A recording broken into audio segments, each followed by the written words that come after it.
மா இன்னைக்கு என்னம்மா சாப்பாடு? பாப்பாவுக்கு ஒரு முட்டையை வச்சு வச்சிருக்கேன். சரி. என் தம்பி பிள்ளைக்கு.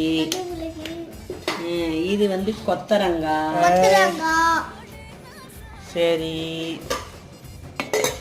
அடுத்து உருளைக்கிழங்கு சிப்ஸு.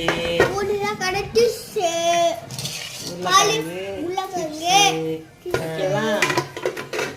அப்புறம் கருவாட்டு குழம்பு. ஓகேவா? அதுக்கப்புறம் கீரை. எப்போதும் போல கீரை சாப்பிடுங்க அடிக்கடி, நிறையா பேர் உடம்புக்கு நல்லது. சரிம்மா. கீரை தோட்டியாச்சு. ஓகேவா?